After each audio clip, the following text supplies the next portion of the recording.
Hey, gather around. It's time for the New Orleans Pelicans season preview. Let's dive right into their roster. What do we got? Lonzo Ball starting at point guard. 30% as a rookie, 33% sophomore year, almost 38% last year. He's really improved his three-point shot, quietly under the radar. It's still a little bit inconsistent at times. 4 for 8 on opening night. That is obviously the biggest key to him being able to stay on the floor. Clearly, some of them are way off at times, but his form has really improved, working diligently over time with Pelicans coaches. This one is just impressive to see from a confidence standpoint. This is just a side out of bounds for him to pop right out and not even run the play, just shoot the ball because he's open. That's the kind of confidence he needs to play with and shoot with. His attempts have steadily risen throughout his career. Again, he looks like a totally different player shooting the basketball than when he came into the league. I think it's also important for him to be able to take and make the shot. I know the analytics dummies will be out for me, but against this drop coverage in the pick and roll, one thing he didn't take a lot of was this mid-range pull-up. If it's wide open against a drop coverage, you have to shoot that to keep the defense honest. It opens up a lot of other things out of the pick and roll for you. Obviously, decent footwork, will attack the rim at times, probably not as much as he should. He'll also play with a pretty fast pace and get to the rim on occasion in transition. Although he's not a super explosive finisher, he does navigate pick and rolls pretty well and is pretty decent finishing with both hands once he gets there.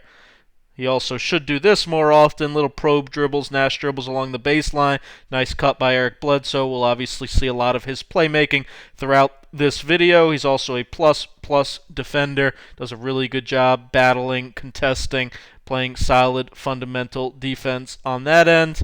Look at him here. See his man cutting and then also see the pass. He's got a high IQ, similarly to what he does offensively. Great job here trying to chase this man off a pin down and then peeling back to steal the lob pass to the big.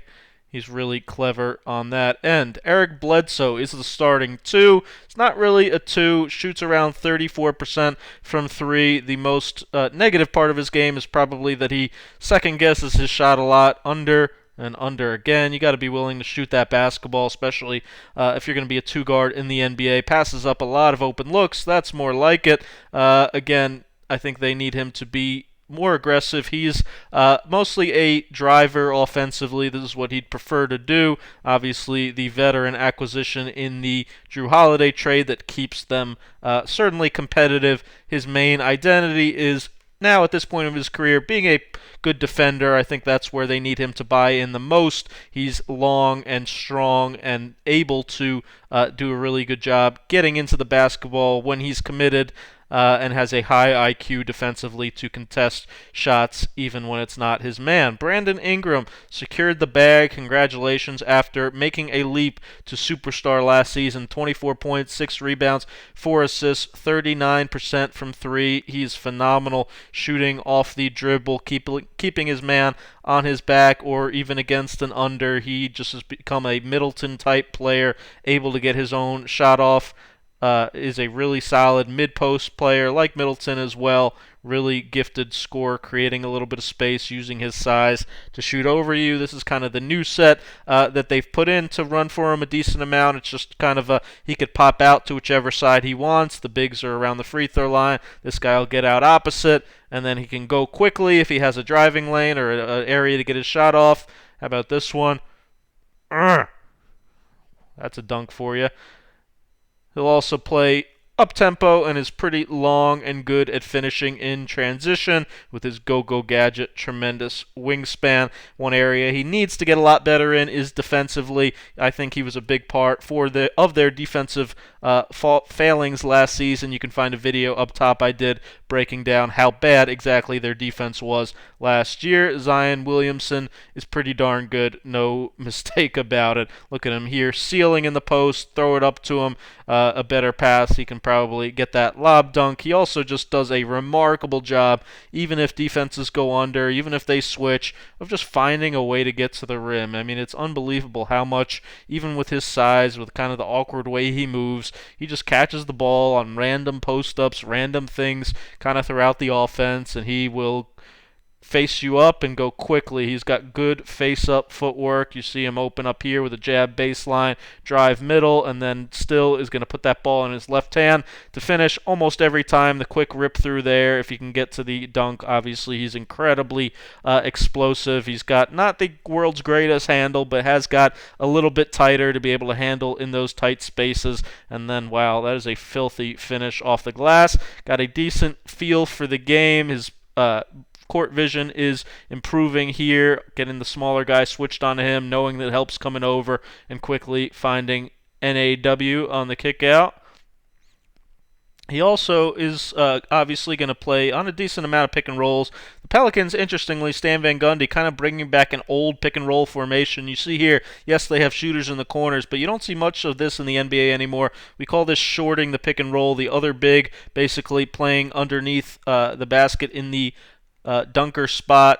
That is kind of more of a rarity on traditional high pick and roll, but it's a simple action. Again, you see it here. Steven Adams obviously not being able to shoot the ball. Basically, you put the big on the side that the ball is coming to, or have them move towards the side the ball is coming to. So Lonzo going to the left, so Steven Adams is on the left. So what that means is basically this defender has to choose, am I going to come in and help on Zion, or am I going to stay home and take away the three? It's a really tough choice. Again, this is an older offense you used to see more with two traditional big men, but since they basically do start two traditional bigs in Zion and Adams, that is how they play a lot of their pick and rolls, and they've gotten pretty good at executing it. Again, this is a new Stan Van Gundy thing that we didn't see much of last season. Zion will get the ball in those pockets a lot and get to make quick decisions. Another area, he'll also get to handle in some pick and rolls, usually with these small setting for him like Ben Simmons or LeBron. Obviously, like Simmons, needs to improve his outside shot so guys don't go under it all the way under the basket, but amazingly still finds a way to get to the rim on a decent amount of those. You can see clearly, though, the defense is sagging way off, and clearly his ability to shoot the ball will open up more things as he still scores even on that action there. Again, though, his primary offense is just getting the ball in random spots and still finding a way to get to the rim, and even if he misses, that second jump is out of this world to explode quickly. There he is again on the short pick and roll action. Unbelievably tough to stop off one dribble when he's able to explode off that quickly. Obviously, if he can make threes, that would be a huge benefit long-term to his game. Right now, not a big part of it, only took 6 of 14 last season. I don't think it's great yet, anywhere near really game ready. More importantly, if he can make free throws, that'd be nice. 58% last season, 77% in the preseason, but he is a bona fide star, 23 points, 6 rebounds a game last season. Steven Adams, the old traditional big man, will give you a couple of left shoulder jump hooks, 11 and 9 basically almost every night. He will get after it on the offensive glass. He will play with energy. He will clean up some of your Zion's misses, and again, just always be underneath that basket, ready for his scrap points. You're not going to run any plays for him, but he will do the dirty work down low. He'll also bring some physicality defensively to be able to guard the Bams and the Sabonises and those types of the world and keep them away from the basket a little better maybe than Zion could. J.J. Reddick is the definition of a specialist, especially at this point in his career. He is a pure bucket off of screening actions, dribble handoffs, staggers, pretty much anything you run for him, JJ will get his shot off, and he is tremendous at doing just that. Rarely will make a little venture to the basket and will throw up some sort of floater or something. Josh Hart, the backup, kind of 2 off the bench, 3 at times. He is a capable three-point shooter, but needs to become more consistent. Only 34% on that end last season. If he could bump that up to 36, 37, it would make him a lot more valuable as a player. He's basically a guy that's just, again, a spot-up shooting specialist, not like JJ doesn't really shoot off the move much, but he just has his hands ready, catches and shoots, plays competent defense. That's how he gets on the floor. Nico Melli is a shooting specialist that didn't shoot incredibly well last season, 34%, although on a really high volume of them. but that is his game. Look at this Zion pass, phenomenal cross court out of the short action. Melli in and out, just needs to become a little more consistent, but expect him to this season. Also, occasionally will put the ball down, gifted, make some plays, good feel for the game. Creative guy offensively. Jackson Hayes sometimes gets a little too creative. He is a freakish athlete. Just catch this ball and finish or dunk. You don't need a spin move and try to put that in your left hand. Needs to just play like this. Good. Run and jump and try to dunk. Perfect. That's all you need to do. Really simple for him to get on the floor. Offensive rebounder, energy, that's what he does. His dad was an NFL player. He was drafted top 10 for that energy and that freakish athleticism, which, again, here he doesn't use well enough, as that should be a putback dunk and not that soft crap around the basket. Run and throw it up near the rim, and he will go get it. He is obviously an explosive leaper. Design a little set for him to catch it on the roll. Whew, he's got a long wingspan. And again, you throw that ball up near the rim, and he's going to get it and finish. That is his job. Pretty simple. Block shots, he'll do that defensively as well. Area the Pelicans needed to improve in big time defensively. They were 15th in offense, 21st in defense last season. Stan Van Gundy said worked on defense almost all preseason. Little things here, but look at this possession. Lonzo scrambling to the man that wasn't his initially. Josh Hart, good choppy steps. Lonzo, good help stopping the ball. Lonzo, good closeout recovery. Good stance. Zion gets beat a little bit baseline, but Steven Adams is there. The rest of the guys pulling in, ready to help. It's the little things defensively. Zion ends up fouling at the end, but they were 28th opponent fast break points and opponent points in the paint last season. They really need to clean up their defense. Zion, good stance on the ball.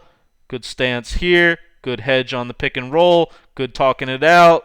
Low man right here, Jackson Hayes. Josh Hart was in the paint to start. Good job being there early. Jackson Hayes is going to pull the trigger, switch with Zion. That's a good defensive possession. Ultimately, at the end, Josh Hart could have been a little more locked in, but again, they really need to clean up that defense for them to get into the playoffs. 29th in opponent points off turnovers last season. Looks like Stan's going to slow the pace down a little bit, demand more defensive intensity and execution. Thanks for watching. Make sure you thumb up and subscribe, and if you enjoyed this video, your support on Patreon, patreon.com/ScoutWithBryan. Even $2 a month is really appreciated and unlocks 50 bonus videos.